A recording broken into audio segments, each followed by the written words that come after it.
अस्सलाम वालेकुम। प्रोग्राम आईना के साथ ताहिर अहमद भट्टी आपकी खिदमत में हाज़िर है। आज महीने का आखिरी प्रोग्राम है जो हस्ब मामूल फ़ीडबैक और कमेंट्स के हवाले से रहेगा। इसमें एक तो अच्छी ख़बर ये है ना कि जैसे हमने उस वक्त वाइज़ा मर्रू बिल्लग़्व मर्रू किरामा के तहत बाज़ चीज़ों को इग्नोर करना और उनसे पहलू तही करके अपना दामन बचा के आगे निकलने की बात की थी, तो वो बज़ाहिर मुश्किल लगा। लेकिन अब आपने कुछ अरसे से महसूस कर लिया है कि प्रोग्राम का जो रवानी है उसका अपना सफ़र जो है वो उसी तरह जारी है, लेकिन वो उस तरह की जो आपके साथ डिस्ट्रैक्शंस थी, इनका उर्दू पंजाबी में ज़्यादा अच्छे नाम नहीं है, तो इसलिए वो अंग्रेज़ी में मैंने डिस्ट्रैक्शन कह के तो वो सारे मफ़ाहीम उसके अंदर आ गए हैं। तो वो आहिस्ता आहिस्ता हटती गई वो चीज़ें आपके, और आप अपने उसमें रूटीन में आगे चल पड़े। फिर जो मुख्तलिफ़ अपने अहबाब मुख्तलिफ़ अंदाज में कमेंट करते थे, बाज़ के मैं देखता हूँ कि वो एक एक डेढ़ सफ़े की तफसीली वो लिखते हैं अपना अंग्रेज़ी में भी, और कुछ उर्दू में भी लिखते हैं, तो वो फिर अपनी भड़ास निकालने के अंदाज़ हो जाता है। उसका एक हल तो हमने ये निकाला है कि ainaabsar.com जो हमारी ऑनलाइन वेबसाइट थी जिस पे मैं ख़ुद भी कालम भी लिखता था, मज़ामीन भी आते थे दूसरे अहबाब के भी, वो कुछ वक्त से ज़रा सी डॉर्मेंट पड़ी हुई थी, क्योंकि ज़्यादा फोकस और ज़्यादा वक्त जो है वो आईना अब्सार का ये जो चैनल है इसको देना पड़ना ज़रूरी था। और उसका खैर रिज़ल्ट भी आया, उसकी रीच में भी फ़र्क आया है। लोगों का जो टू वे प्रोसेस है, मोनोलॉग से वो डायलॉग की शक्ल इख्तियार करता जा रहा है। फिर एक्सेस और पेनिट्रेशन मुख्तलिफ़ हलकों में मुख्तलिफ़ लोगों में वो भी साथ साथ जारी है। लिहाजा इस वजह से बाज़ दफ़ा आपको एक चीज़ के ऊपर दूसरी को तरजीह देनी पड़ जाती है, लेकिन उसका ये मतलब नहीं है कि आपने उसको छोड़ दिया।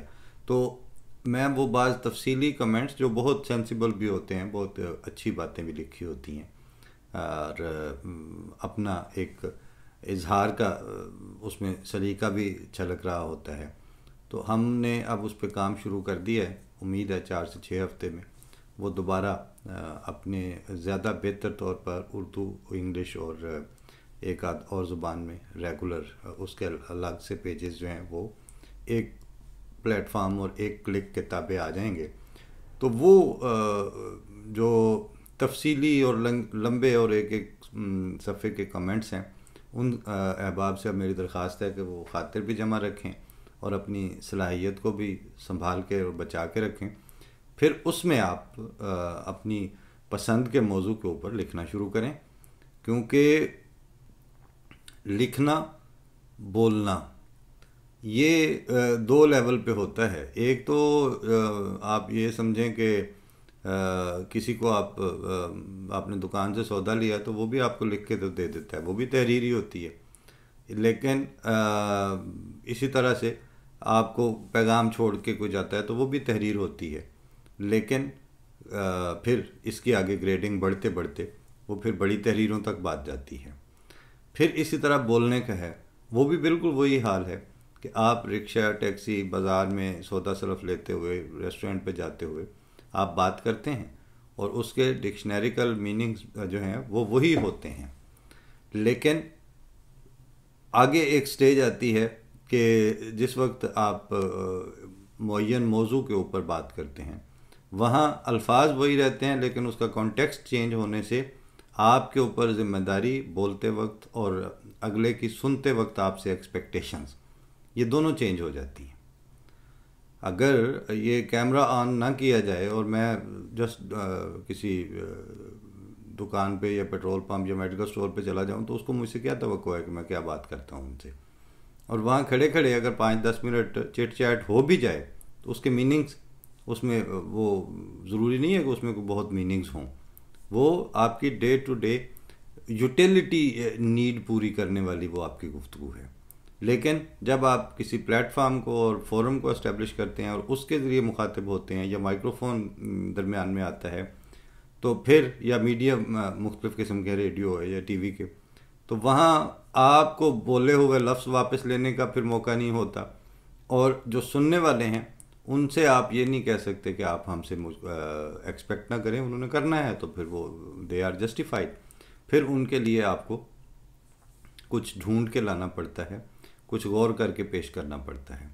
और सेम जो आजकल आपका फीडबैक्स हैं उनमें भी फिर यही है कि जब आपकी तरफ से कोई बात आती है, मुझे बाज़ मुअय्यन नाम याद हैं, एक बुज़ुर्ग हैं वहाँ पे तो मुजीब असगर लिखा होता है उनके यूट्यूब के, जहाँ से वो बात करते हैं, लेकिन मेरा ख़्याल है मोहम्मद मुजीब असगर बहुत अच्छे मज़मून निगार भी हैं और दानिश्वर हैं, बुज़ुर्ग हैं, हमसे सीनियर हैं काफ़ी।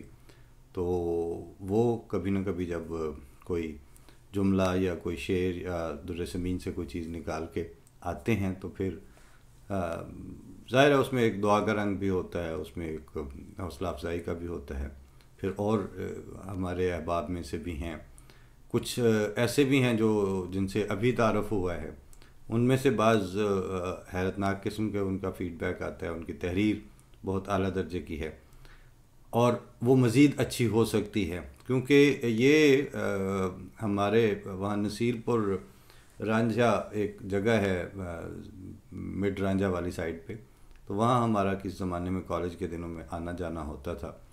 तो जिस दोस्त के हाँ हम जाते थे, जिनका वो डेरा था, उनके वालिद चोरी गोल मोहम्मद रांझा, वो अल्लाह करे गरी के रहमत करे, फौत हो चुके हैं सुना है।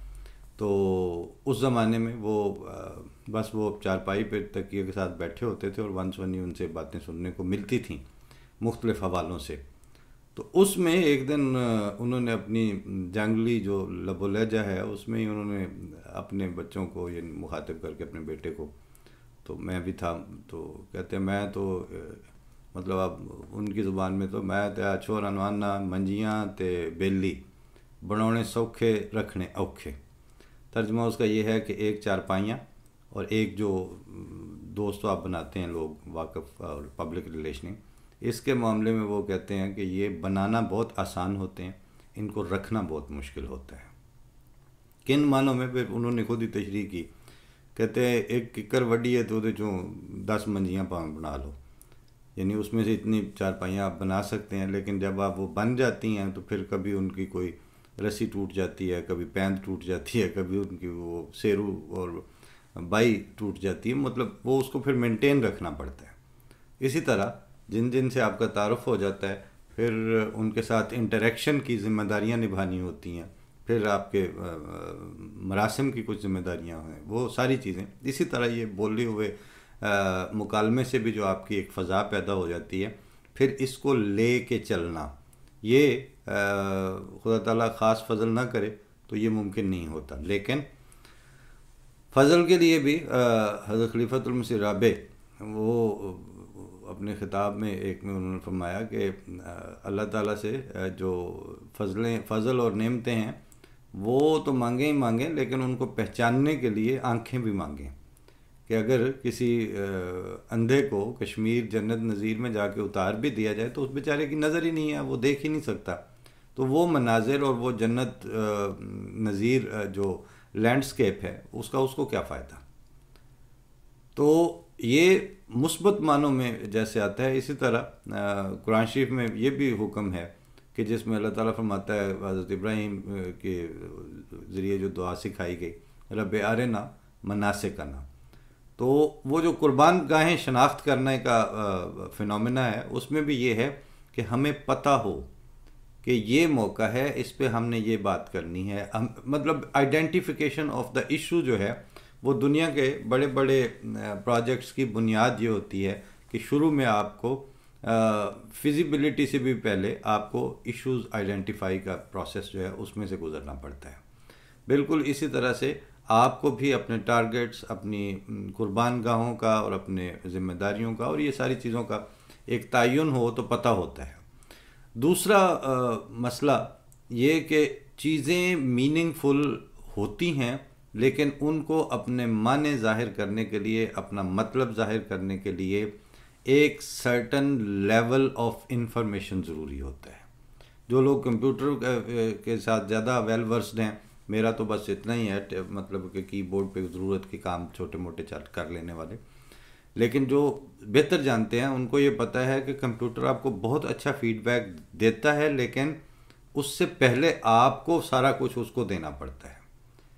और जो आपने उसके अंदर इंफॉर्मेशन की एक्सेस, कसरत से जो आपने इंफॉर्मेशन मुख्तलिफ कोड्स और मुख्तलिफ कमांड्स की सूरत में उसके अंदर स्टोर की होती है, बाद में आपको फैसिलिटेट करने के लिए जब आप एंटर का बटन दबाते हैं मुख्तलिफ एक्शंस करने के लिए, तो वो उसी में से प्रोसेस करके तो आपको रिज़ल्ट देता है।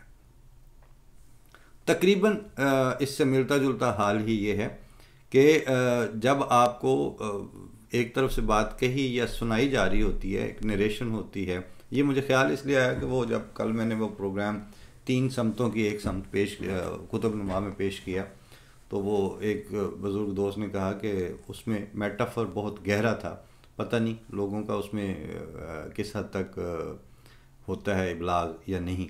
तो मैंने कहा जी मुझे भी इसका एहसास था पढ़ते हुए, तो लेकिन मसला ये है कि आप सिर्फ मेटाफर के गहरा होने या चीज़ों के आम रविश से हटे हुए होना जो है मौज़ूआत का, उसकी बुनियाद पर आप पेश करना अगर छोड़ देंगे, तो वो जो दूसरे एंड पे लेवल ऑफ इंफॉर्मेशन है, जो उसका ग्राफ है, जिसमें से आपके कही हुई बातों ने आंखों में चमक की सूरत में या रिस्पांस की सूरत में चेहरे के जो हैं वो रिज़ल्ट लेके आना होता है, उसका तो फिर यानी आप उसको खुद उसमें पूल इन करते हैं, इंफॉर्मेशन डालते हैं।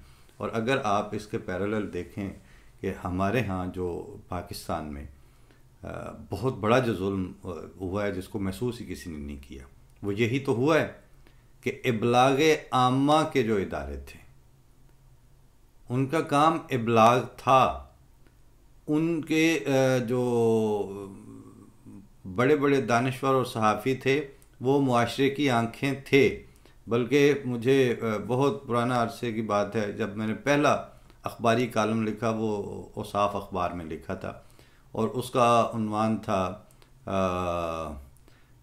एडिटर का मुरासला निगार की राय से मुत्तफ़िक होना ज़रूरी नहीं है। ये जुमला आपने डिस्क्लेमर के तौर पर तकरीबन सभी अखबारों के एडिटोरियल पेज के ऊपर लिखा होता है, या आपने सब ने पढ़ा होगा। तो हामिद मीर उन दिनों एडिटर थे उस अखबार के, और CR शमसी जो थे वो इसके रिपोर्टिंग के हेड थे। तो वो लाइन पढ़ के कहते हैं, यार ये तो हम अरसा दराज से पढ़ रहे हैं। तो मैंने कहा वही जो आप पढ़ रहे हैं उसको मैंने लिख दिया है, इतनी सी बात है। तो उसमें भी मेरा पॉइंट ऑफ व्यू ये था कि मुआशरे की जो अलामती तौर पर जिनको मुआशरे की आंखें कहा जाता है, वो इस डिस्क्लेमर के पीछे छुप के ये ऐलान कर देते हैं कि अगर हम देखने से इनकारी हो जाएं तो हमारे ऊपर कोई इल्ज़ाम ना लगाया जाए। कान ये कहना शुरू कर दें कि हम ज़रूरी नहीं है कि हम सुने भी, आंखें ये कहना शुरू कर दें कि ज़रूरी नहीं है कि हम देखें भी। तो भाई फिर आपने क्या, आप करना क्या है फिर आपने, जब आपने देखना नहीं है और सुनना नहीं है और उसको प्रोसेसिंग तो बाद की बात है ना, आप तो उसके जो पहला स्टेप है उसी से इनकारी हैं। इसी वजह से आपने बाज़ प्रोग्राम्स देखे होंगे कि जिसमें ऐसी गुफ्तगू भी थी कि जो आम तौर पर नहीं हो रही होती। अच्छा, आम तौर पर ना हो रही होने वाली गुफ्तगू के भी 2 हिस्से हैं। एक है अहमदिया इश्यूज़ के ऊपर पाकिस्तानी मीडिया में बात करना जुए शीर लाने के उनके लिए मुतरादिफ है, और ये माहौल उन्होंने ख़ुद बनाया है। गाजी सलाहुद्दीन साहब आज से काफ़ी अर्सा पहले भी एक दफ़ा जंग के ऊपर पाबंदियाँ लगीं और बड़े मसाइल खड़े हुए, तो उन दिनों अपना डिस्ट्रीब्यूटर से लेके तो रिपोर्टर, तो आम तौर पर जंग जी बड़ा ज़ेर अताब है, तो जो ऐसे ही हो गया तो बंद हो गया, काफ़ी अर्सा पहले की बात है। तो वो आपारा में मेरी उनसे मुलाकात हुई, तो बातों बातों में उन्होंने भी यही शिकवा क्या, ज़ाहिर है सबको तकलीफ़ थी कि यार हमारा इदारा था और हम इजहार की जिसे कदगन उस वो पॉइंट ऑफ व्यू से लेते हैं। तो फिर कहते हैं 1-2 सीढ़ियाँ दी, कहते हैं अब यही है, इसमें से सुन लीजिएगा। क्योंकि अब लिखना और बोलने के तो वो ज़रा ही आजकल मुयसर नहीं है। तो मैंने कहा हाँ ठीक है जी। उस दिन मैंने उनसे कहा कि ये तो वो पाबंदियाँ हैं जो हुकूमत ने लगा दी हैं आपके ऊपर, वो जो सेल्फ सेंक्शंस हैं, जो आपके लोगों ने किसी बाज ने अपने झुकाव की बुनियाद पर अपने ऊपर पाबंदियाँ आयद की, बाज ने अपनी हिमाकत की वजह से भी अपने ऊपर पाबंदियाँ आयद कर ली। और जहाँ बोलने का वक्त है और जिन जिन इश्यूज़ पे बात करना उनका फ़र्ज़ मनसबी था, वो जब एक लंबा अरसा आप अदा नहीं करते तो उसी सिस्टम ने कि फिर वो ये नेचुरल प्रोसेस है कि वो उलट के आपको आपके जो अवेलेबल आज़ादियाँ हैं वो उनको सलब कर लेता है। उस वक्त फिर आपके पास उसका शिकवा करने का हक बचता ही नहीं है। या तो ये हो ना कि ये बात आम दिनों में आप छोटे छोटे शेरों में और छोटे छोटे फ़िक्रे जो ज़ुबान ज़्यादा आम हो जाते हैं, मतलब वो उसमें लिखें ना अगर इलेक्शनों की कैंपेन में कि तुम दिए बाद मुखालिफ से ना घबराया उकाब, तो कहते हैं हाँ जी बिल्कुल ठीक है। अच्छा, फिर वो इस तरह का उनका आ जाए कि जी ना खंजर उठेगा ना तलवार उनसे, ये बाजू मेरे आजमाए हुए हैं। वाह जी वाह, क्या क्या बैनर बनाया। और उस फर्द ने जब ये इस तरह अपने आप को और अपने फॉलोअर्स को और अपने साथ चलने वालों और अपने वोटर्स को, सपोर्टर्स को इस तरह के जुमलों से एक मखसूस कॉन्स्टिट्यूंसी में ढारस बंधाई, तो ही वॉज जस्टिफाइड। तो वो इस तरह के सियासी एक्टिविस्ट से मैंने कहा कि यही तो मैं कह रहा हूँ आपसे कि ना खंजर उठेगा ना तलवार तुमसे, ये बाजू मेरे आजमाए हुए हैं। तो हमने भी आपको 100 साल से आजमा रहे हैं, तो उस वक्त आपको क्या होता है? नहीं यार, मैंने कहा नहीं, यही चीज़ें हैं। आप चीज़ों को पुटअप करते हैं, यहाँ से लेके वहाँ रखते हैं। वो अपने मफाहिम देते वक्त ये नहीं सोचती कि अब पहले तो इसको एक पीपल पार्टी का जाला इस्तेमाल कर रहा था, अब एक अहमदी इस्तेमाल कर रहा है, तो अब मैं अपना मफहूम बदल लूँ। फिर नहीं बदलती। फिर आपने कब से ये सुन रखा है, मतलब कभी वो कराची का वो जो अच्छा लाउड स्पोकन किस्म के सेनेटर हैं वो बोलना शुरू कर देगा, कभी कोई और जिसके मतलब जूतियों में अंगारे भरेंगे वो आपको ये शेर सुनाएंगे। मैं आज जद पे अगर हूँ तो खुशगुमान ना हो, चिराग सबके बुझेंगे, हवा किसी की नहीं। बाद में हवा चिराग बुझाने शुरू कर देती है। जब हवा चिराग बुझाने लगती है फिर आप मुंह बसोरते हैं। तो फिर उनके हौसले देखें ना कि जिनके हर साल हर 6 महीने में चिराग बुझ रहे थे। तो ये वाक़यात जिस वक्त हो रहे होते हैं तो आपको इनफरादी सतह पे भी इसको फेस करने का हौसला चाहिए, और आपकी जो इनफरादियत है वही इज्तमाइयत में जब ढलती है तो आपको जमाती और कौमी सतह पे भी वही हौसला चाहिए। और कौमें जब आपने मेहनत करके बना ली हों, एक दफ़ा चाइना में बहुत बड़ा ज़लज़ला आया तो वहाँ पर बहुत बड़ी तबाही हुई।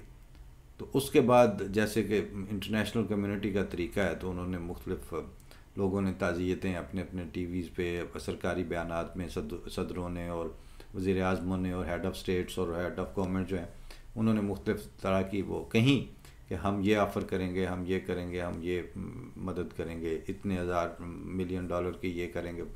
ये सुनते रहे तो उस वक्त उनके वो काफ़ी ज़ईफ़ उल चेयरमैन माओ से उनके जो थे, माओ वो अभी हयात थे, तो उन्होंने उनको कहा कि ज़रा मुझे टीवी तक ले के चलो, मैं जवाब देता हूँ इसका। तो वो सहारा लेके वो माइक्रोफोन पर तक आए और उन्होंने वर्ल्ड कम्युनिटी को ये जवाब दिया कि ये मुसीबत नेचर ने चीनी लोगों पर डाली है और इसको हम ही भुगतेंगे। आपकी हमदर्दी का शुक्रिया, लेकिन चाइनीज़ पीपल जिनके ऊपर ये डाली गई है वो भुगतेंगे इसको। इसी तरह से मतलब ये चीज़ें इस तरह करके जो है ना जवाब देना, उसके पीछे मेहनत बहुत लंबी खर्च हुई होती है।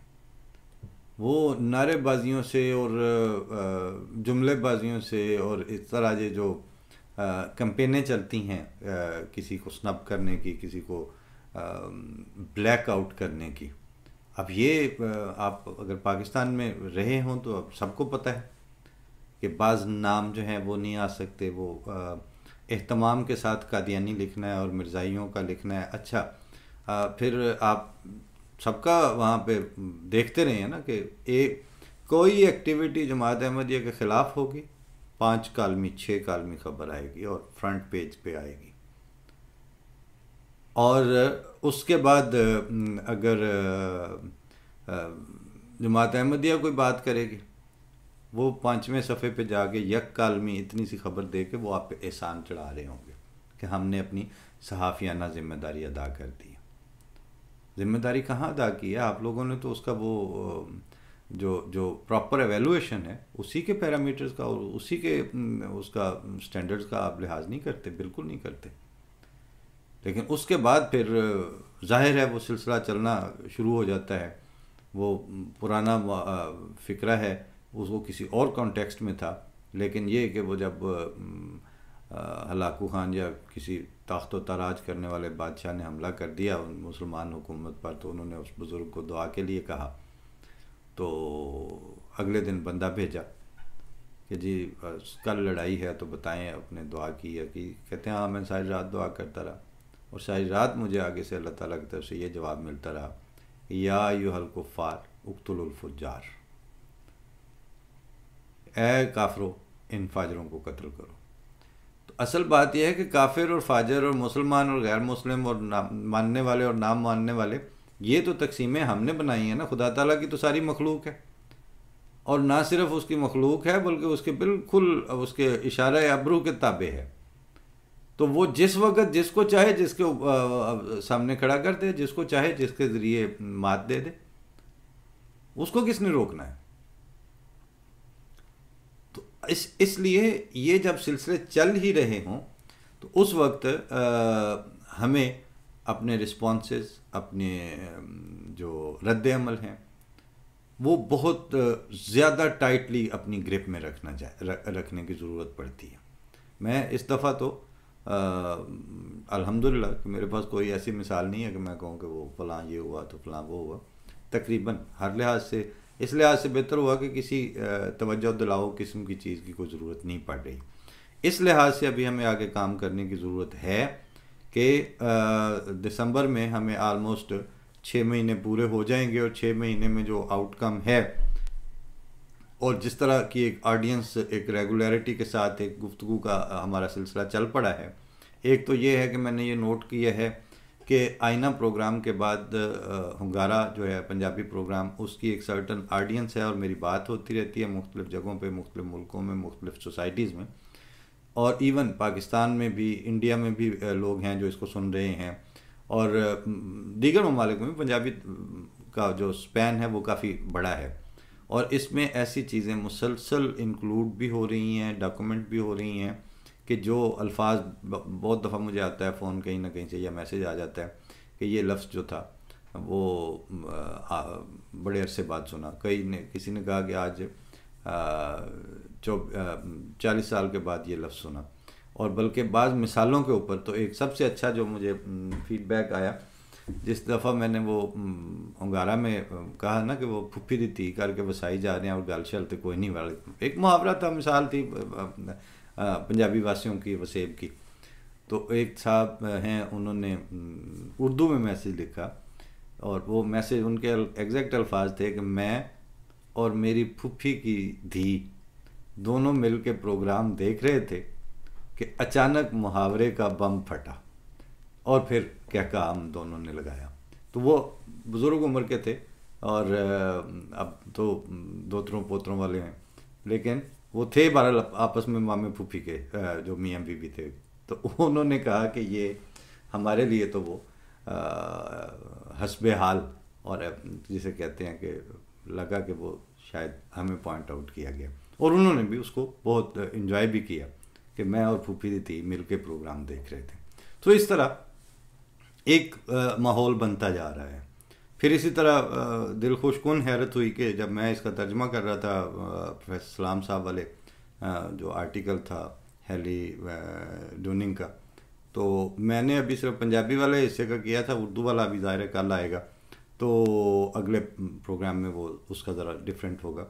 तो मुझे किसी ने भिजवाया और वो खातून, उन्होंने बड़ी मेहनत से 1-1.5 सफ़े का उसी पे बुनियाद रख के बहुत अच्छा राइटअप बनाया हुआ था। तो इसका मतलब है लिखने के, उसको प्रेजेंट करने के एक जो सिलसिले हैं वो साथ साथ चल रहे हैं, साथ साथ डेवलप हो रहे हैं। फिर इसी तरह एक लफ्ज़ जो था वो पहले मेरे इल्म में नहीं था। हमने भी जैसे सुना हुआ था कि इकरा बिस्मि रब्बिका लज़ी, तो पढ़ तो अपने रब के नाम से। तो वहाँ स्कैंडिनेविया के हमारे पुराने बुज़ुर्ग मुबल्लिग सिलसिला भी हैं, कमाल यूसुफ साहब उनका नाम है। मेरी मुलाकात नहीं है लेकिन जस्ट गायबाना तारुफ। तो उनके साहबजादे ने मुझे बताया कि इकरा का जो तर्जमा है वो सिर्फ पढ़ना नहीं बल्कि पढ़ के सुनाना है। तो उस दिन गौर करने का मौका मिला कि पढ़ना तो ये भी है कि आप ये किताब है तो ये आप सारी रात इसको पढ़ते रहें। This is study, to study something, to go through. लेकिन इकरा में तो पढ़ के सुनाना। वो कल फिर अपने एक पुराने दोस्त से, डॉक्टर मकबूल से बात हुई, तो उन्होंने कहा कि आज़ सल्लम को अगर सिर्फ इस तरह पढ़ने के लिए कहा जाता तो उसमें खौफ की हालत कौन सी थी। वो पढ़ के सुनाने की वजह से तो वो लर्जा तारी हुआ था कि ये जिम्मेदारी कितनी बड़ी आन पड़ी है। तो यानी हमारे सुनने वालों में और हमारी जो ऑडियंस है उसमें किताब और लफ्ज़ के साथ, ये मैंने कमाल यूसुफ साहब वाला जो बताया वो उसकी वजह ये थी कि इधर रह के भी तो उनके बच्चे इधर आके यहाँ के परवुर्दा होके तो वो लफ्ज़ियात, कुरान शरीफ की जो लफ्ज़ियात हैं उसमें मल्टी डायमेंशनल उनके जो परसेप्शंस हैं वो डेवलप करने की अगर सलाहियत रखते हैं तो ये फ़ज़ल तो अल्लाह ताला का बहरहाल बानिया जमात अहमदिया की बासत की बरकत से है। ना वो आते, ना इस तरह के हमारे साथ सिलसिले होते, ना इस तरह खिलाफत जो है वो कतरा कतरा और तिनका तिनका करके ये इनफरादी घोंसले और आशियाने भी बनने में मदद दे रही है खिलाफत अहमदिया, और इज्तमाही तौर पर भी एक ग्रेटर जो उसका वकार है और जो वसेब है उसके पीछे ऐसे नहीं होता कि मतलब इत्तफाकन कुछ नहीं होता। ये सब अल्लाह ताला के फ़ज़ल हैं। और जिस तरह वो है ना कि रब्बे आरिना मनासिकना, इसी तरह जब शुक्र है अल्लाह ताला के फ़ज़लों और नेमतों का, वो भी नाम ले ले के बता के करना पड़ता है। वो करना चाहिए कि वाकई कितनी नेमतें हैं, कितने फ़ज़ल हैं। और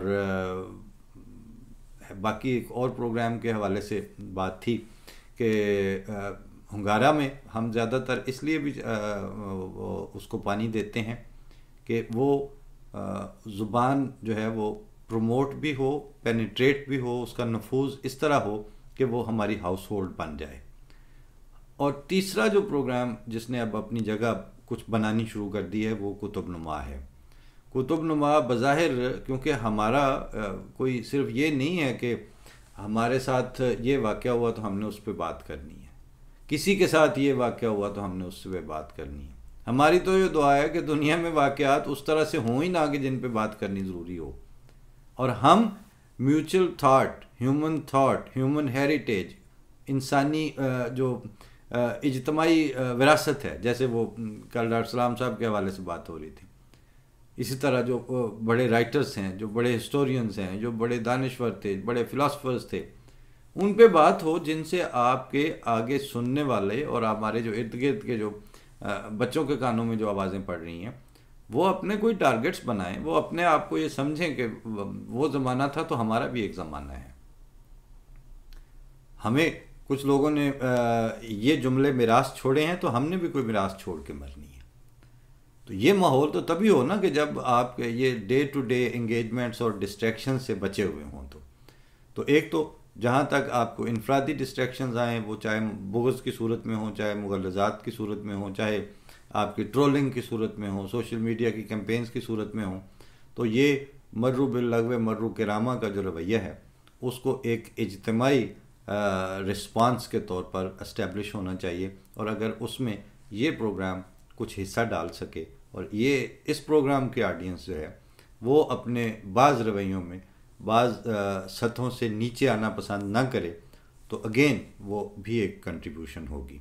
और वो जो मैंने एक प्रोग्राम में अर्ज़ किया था कि हम अपना वत्तर संभाल लें, तो समझें हमने वत्तर सांभ लिया। और दूसरे नंबर पर कुतुबनुमा और इसी तरह बाब सुखन को अगले महीने में फिर कुछ उसमें से भी अच्छा इंतखाब। तो ये वो चीज़ें हैं जिनकी हमें हमारे जहन के कंप्यूटर को मुख्तलिफ़ हवालों से ज़रूरत रहती है। तो ये माहौल बनता चला जाए और इंशाल्लाह आप लोगों के साथ अगले महीने के एंड में फिर इससे भी ज़रा बेहतर फ़ीडबैक के साथ इंशाल्लाह मुलाकात होगी। फ़ी अमान अल्लाह, अल्लाह की अमान में रहें। अस्सलाम वालेकुम व रहमतुल्लाह।